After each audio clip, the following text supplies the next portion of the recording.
In a world where the unintended consequences of our actions as consumers are rarely easy to comprehend, design has succeeded in creating fore and aft blinders. We can't see what happens before products land in our shopping cart, nor can we see what happens after they take flight from our garbage bins.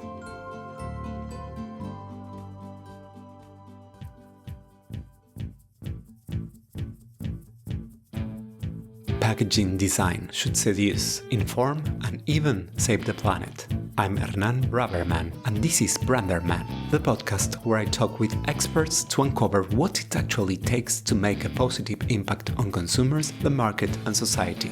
Warning: keep this podcast out of the reach of close-minded marketers and designers.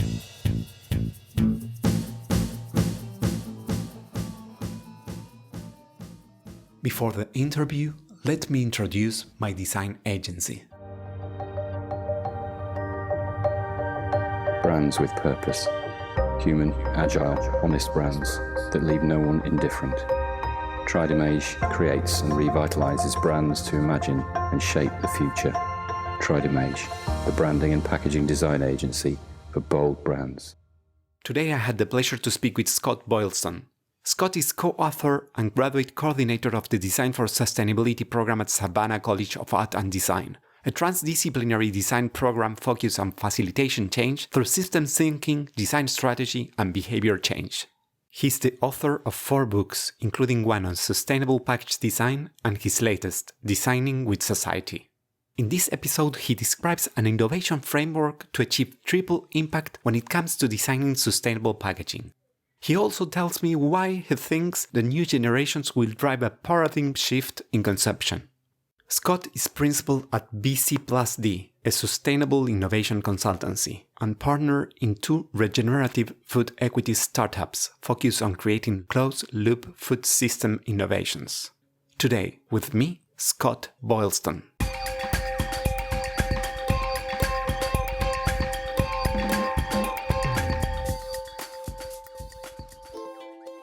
Scott, each of us is a container of ideas, projects, and dreams. However, we can't read the label when we are inside the jar. What do you think your label says, or what would you like it to say? So that's probably the toughest question to answer. I think we could ask ourselves, in the long run, what kind of difference can we make? And so I spend a lot of my time, very fortunately, to be teaching people.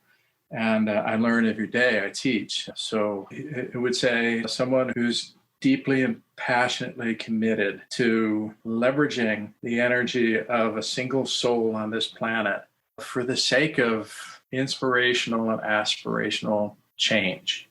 I hope that doesn't sound too deep, but I think that sums it up. Nice. Do you believe that change, it's about the change in a single person, or it's a change in a whole society? Yeah, that's a great question. The conversation about how change occurs, you could say, is it businesses, is it government, is it citizens? Well, the one thing in common each one of those has is that they're all comprised of individual human beings. So I'm a strong proponent of individuals as the agents of change. So I would say it does come down to the individual, and it does come down to how the individual interacts with other individuals directly around them. And that goes from, let's say, the morning you wake up and the family around you, to the people you interact with on your way to work, to the people you work with, to the people you play with in the afternoons or on the weekends. Each and every single time, it's a magical moment of deep human connection. And the conversations that we have in every single one of those instances are as much the energy of change as anything else. Scott, building a brand is like a journey. It starts with defining where we are and asking ourselves where we want to go. How was the path that led you from designing luxury cosmetic packaging to leading the Design for Sustainability program at the Savannah College of Art and Design? Please take me back to where it all began for you as a designer. Great question. You can't quite see the pattern as you're taking your journey. Not to say that my journey is done. I feel like it's only just beginning. But, going back, I went to graduate school back at about the same time that the Brundtland Report was published. And I came out of graduate school at about the time that the first IPCC report came out, the Intergovernmental Panel on Climate Change. I made a decision to go to graduate school for visual communication rather than creative writing. And I did that for a number of reasons. In other words, I was kind of on the fence. Should it be creative writing or should it be visual communication or graphic design? And I told myself, because it was a hard decision to make, I told myself that if I really wanted to write, I would continue to write. Yet, and I could hone a craft in writing through my experiences beyond a graduate program, whereas I did not feel the same way with graphic design. I felt like there were specific skills that would require more hands-on training. So I made the decision to go to graduate school in graphic design rather than creative writing. But still, that whole time, I mentioned the Brundtland report and the IPCC report, and then the Rio Summit in '92. These were things that outside of anything else, I was interested in. And I was a young person. So this is, over 30 years ago.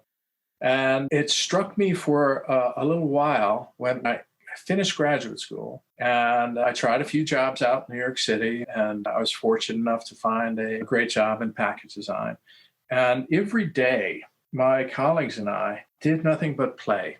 It was fantastic. There were some days I just shook my head and asked myself, like, when is somebody going to find out, that they should be paying me because I enjoy this so much? And so I became enamored with the creative aspects of design, even though I understood that some of the work that I was doing was kind of rubbing against the grain of everything else I believed. And that was kind of focusing on issues of justice and sustainability. So that path led me to doing my own work outside of the package design world in a surfwear business. And the surfwear business, people would call it a social entrepreneurship now. We didn't have that language back then.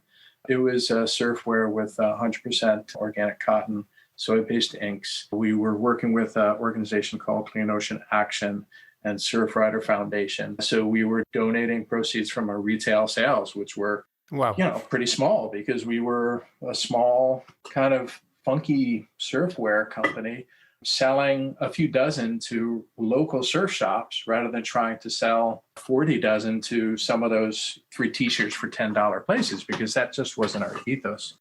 I guess you could say that's the realization that design could be a tool to enact some deeper beliefs and passions that had always driven me. How did you ended up creating this sustainability design program?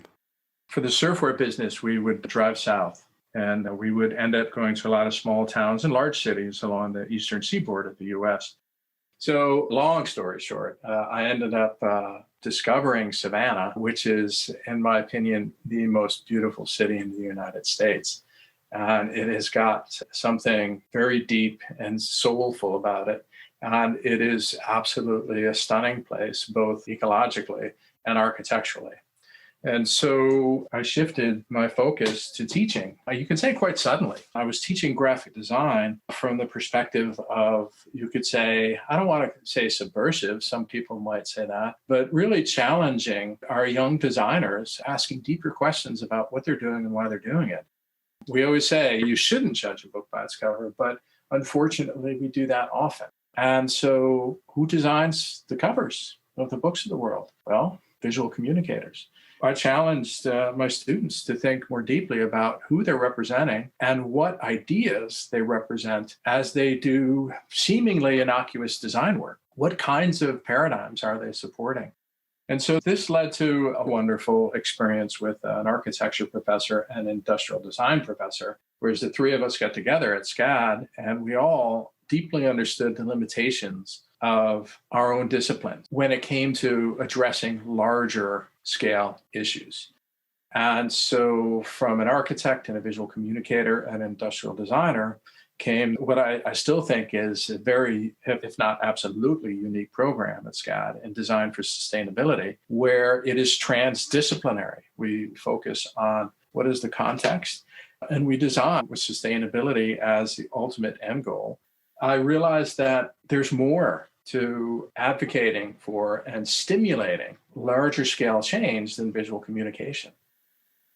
Why do you consider that design has just recently entered into the stage of conscious incompetence in matters of sustainability? Yeah. So designers, on many levels, we've put this kind of restrictive lens on. You could say blinders, like a horse. And I think that the blinders for designers, in my opinion, is that we can only practice our craft when commerce is paying for that skill. And it's not a totally misguided idea, right? I mean, a lot of our work is because a commercial client requires some sort of communication or some sort of interaction. This idea of consciousness competence, of taking the 4 stages of learning to a 5th stage, where we are more mindful of what we do and more mindful of the impacts of what we do, can lead to a question that challenges that assumption about our own limitations. There are a lot of things designers can do that are more focused on large-scale social challenges. There's a lot of opportunity for a designer to set a trajectory on a course of an entirely different kind of career than most designers are used to thinking about.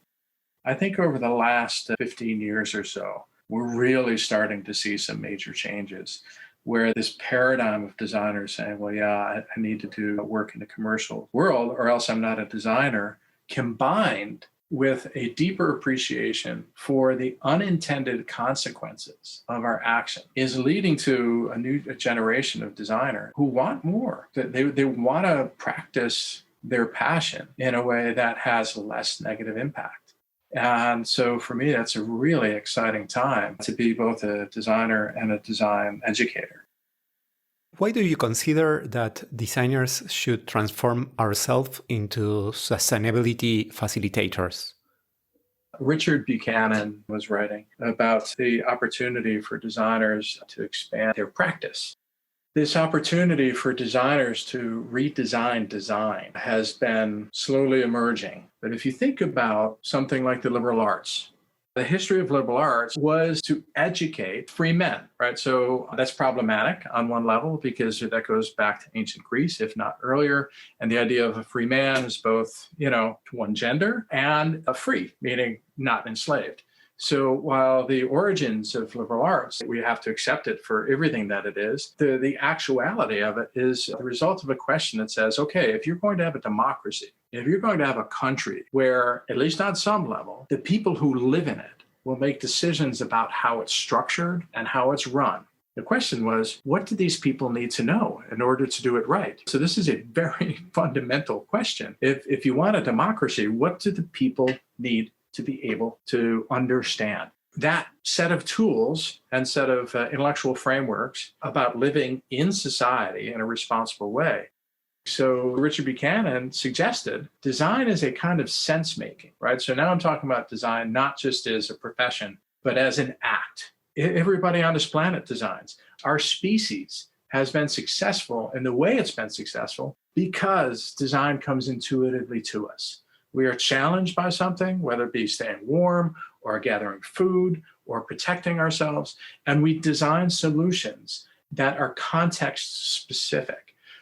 On some level, the professionalization of design has taken the tools of agency out of the hands of everyday people. And so that's why we do focus redesigning design as a form of co-design and participatory design. Design as a form of informed and pragmatic creativity is a powerful tool to address large social challenges that have emerged over the course of the last 20, 30 years. And Einstein said, you can't fix problems that have occurred with the same mindset that created the problems in the first place. We need to redesign design. And we can then start the process of reimagining what a more holistically framed, regenerative, and equitable society looks like. And part of all of this is a deep humility to understand that designers actually know very little, right? But one thing that we should know are the other groups of people who we should be talking with and synthesizing that knowledge. And then design is an act of demonstration. How can we demonstrate new values in action? Because that's the other big part of this is our perceptions of the world, our perceptions of what can be, what should be, what shouldn't be. All of those are defined by the perceptions of yesterday. Well, we need to think about the perceptions of today and how they define the reality of tomorrow. And designers who have a level of training around issues of equity and regenerative frameworks can really contribute. Yeah. Talking about redesigning design, do you think package designers are really garbage designers? Well, of course we are. Right? Of course we are. We are. We may not want to see it that way, and we don't have to be, right? So this comes to that idea of challenging what we're doing now, keeping what good things we do and not holding on to those things that lead to the creation of waste. So coming back to packaging, we are stewards of material streams. So when we make a decision about how something should be coded or how 2 or 3 elements should be inserted into a larger package, the decisions we make have these repercussions that literally go around the world because the things that we spec have to be mined. They have to be extracted from somewhere on the planet, and they have to be extracted through the efforts of people on the planet. If we sit comfortably in a design studio and spec out materials that have a series of negative histories, both ecologically and socially, and then we design a system where those materials that come at a cost are then discarded, literally thrown in a dump, is that really the best we can do? To make garbage, to wrap something up pretty, to kind of maybe tease a few more cents out of somebody's pocket by making a package irresistible. And then as soon as that package offers up the product it's protecting, it's like magic. It's instantaneous. It goes from ooh-ah to so long, right? It goes to garbage. In our minds, it goes to, okay, now just leave, please. Right? It does come to the crux of how designers have the opportunity to not only reshape how they see the materiality of packaging, or let's say the materiality of product transport. Right? So if we talk about packaging through the lens of materials, well, already we've limited ourselves. And this is where the true creativity comes in. An irresistible challenge to creatives everywhere is how does that package manifest a deeper form of interconnectivity with this planet? It's an interesting challenge. So to come back to your question, we do create garbage, yes, but we don't have to. How would you define a sustainable packaging? I think that depends on context. And this is the beautiful thing about sustainability. A lot of people who are just getting accustomed to the word see it as immediate limitations and compromises. So there's some set, pat answers around sustainability, right? The way we manage plastics is evidence of a lack of imagination. How can we create miraculous materials, because plastics are, and then just discard them?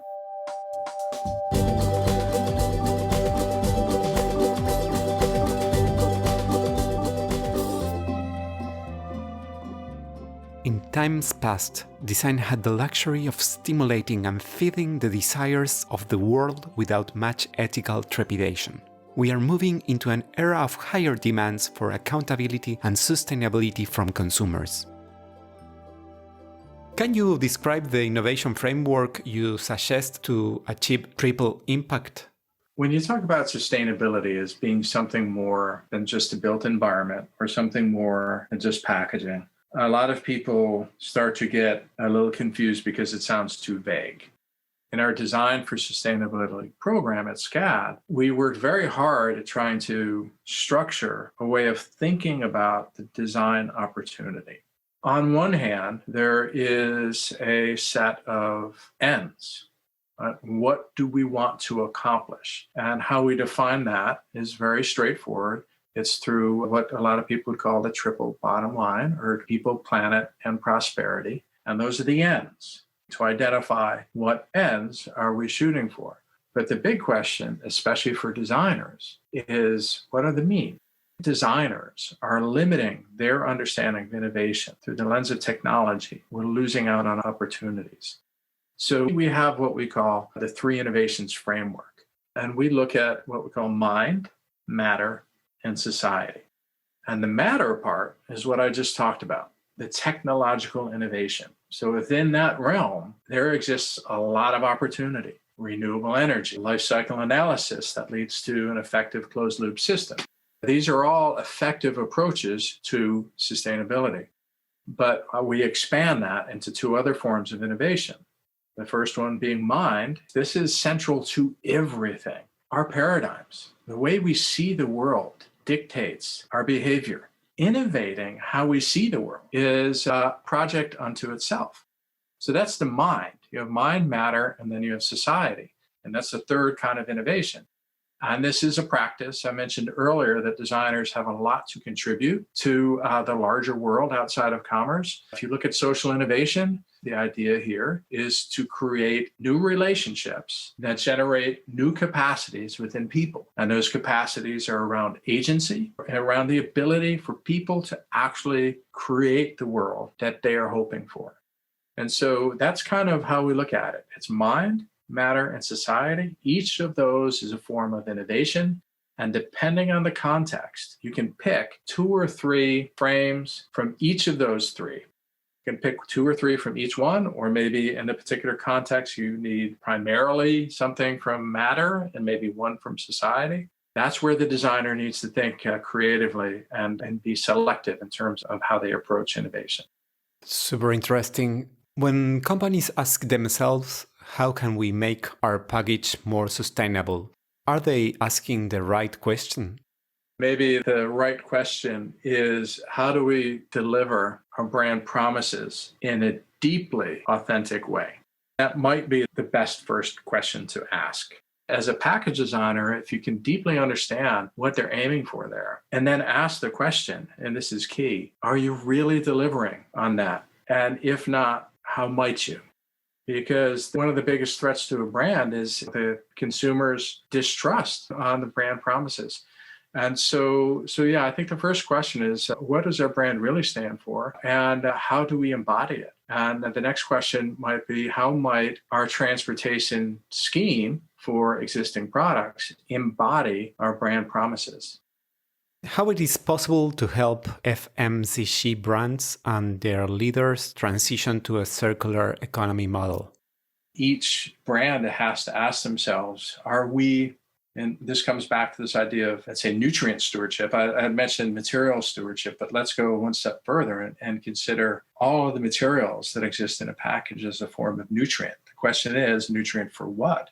For the technological systems or for our biological systems. So they can be returned to the technical loop or they can return to the biological loop. And that question there should be dictated by what the brand promises or the brand essence is espousing. I can also say that I understand the work that has to be done to make this happen. But the good news is the work can be done and it can enhance the brand.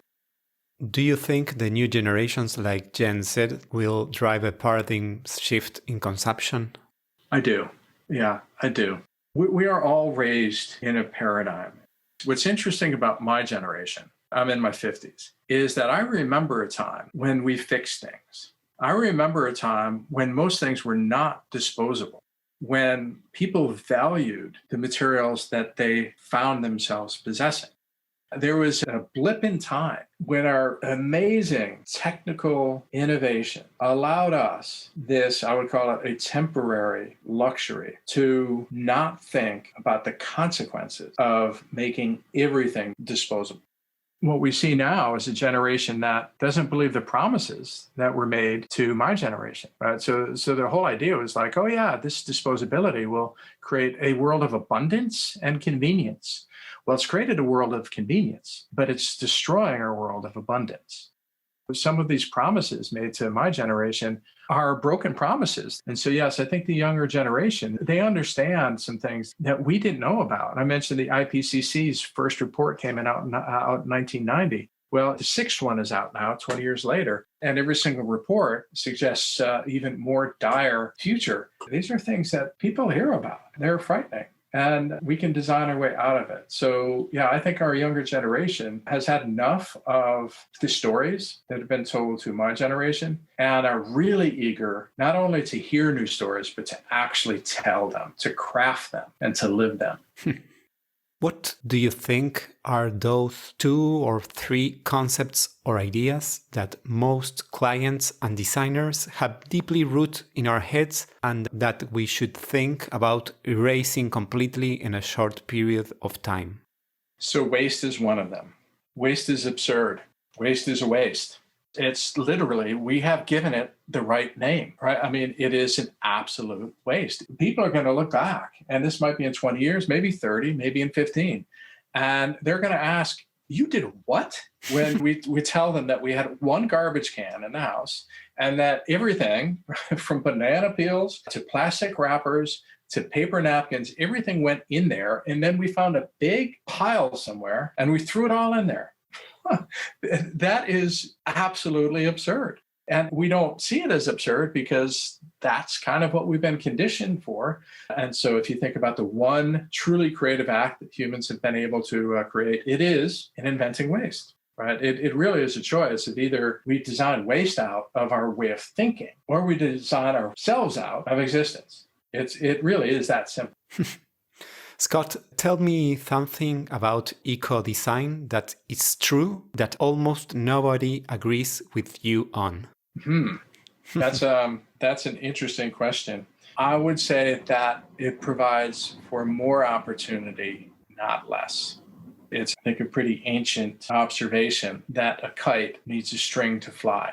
So the constraint of the string, a constraint is actually the springboard for creativity. And that's always been the case for designers. So the options in sustainability are much more diversified than most people think. Beautiful analogy. How can design save our planet?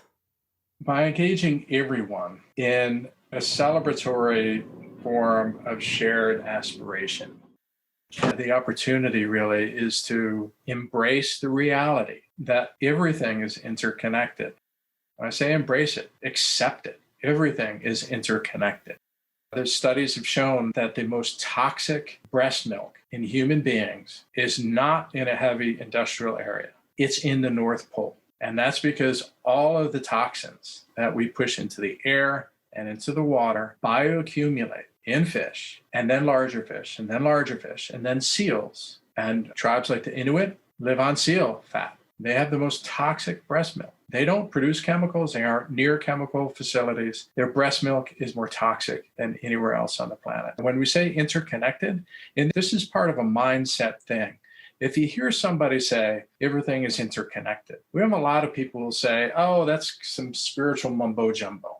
I think if we frame our innovation and human ingenuity around that idea and then embrace it, I think you'll find design can bring powerful change. And that interconnectivity, by the way, also has to do with human to human and has to do with issues of equity and historical powers and decolonizing design and a lot of other issues around race and power. I think design also has to contribute there.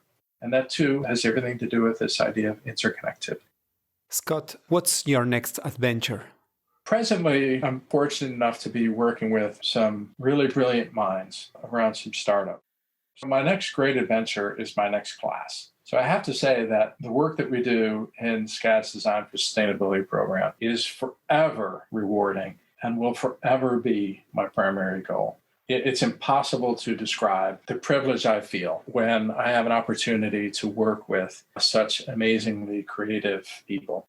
But as an educator, I am a believer that you do need to practice what you teach because it informs what you teach in a way that is invaluable. We can't just teach utopic things. We have to be able to teach with a firm grasp of the challenge within what we're espousing. So with that in mind, these startups have to do with our food systems. So if you look at the most pressing challenges out there, they are around energy and around food. Humans need both. Our population is growing, our demands are growing, and the planet's not getting any bigger. So I've chosen to spend my time working with an inspirational group of people around regenerative and equitable food systems. A lot of times in packaging, we talk about right sizing. So it can't be too small, because if it's too small, then the product will be damaged. And if the product is damaged, that's less sustainable, right? Because then the product is wasted and all that embodied energy is wasted along with it. So when we look at this idea of globalization and localization, there's also a fine tuning. So when I say re-regionalizing or relocalizing food systems, it doesn't mean like building walls around a geographic region and sourcing everything in that one region. What it means is revitalizing the resources, human resources, natural resources, network resources, revitalizing those so that a local abundance becomes a part of the food growing, the food processing, the food pairing, the food eating, and the food, I hesitate to use the word waste, right? The leftover food management, creating closed loop systems that are equitable and regenerative. Build soil. Right? There's an opportunity. Our industrial practices actually are just devastating our soils worldwide. It doesn't have to be that way. It's exciting. It's challenging. It's something that I can bring into the classroom, the things I'm learning and the work that we're doing. We can generate opportunities for our alumni. Scott, thank you so much for this inspiring talk. You started by telling us that your story with sustainability was born with a surf brand, and I think that you love creating and riding waves of change. Hopefully one day they will even wash the shores of the pole and enhance the quality of life of the Inuit. Thank you so much. I love that. Thank you, Hernan. This has been wonderful. I hope you have enjoyed this conversation as much as I did. You can check the episode notes for all the relevant links. I also invite you to follow me on Instagram and on my website, branderman.design. Follow the podcast in your favorite app so you don't miss the next episode of Branderman, the podcast where we try to uncover how to make a positive impact on consumers, the market, and society through package design.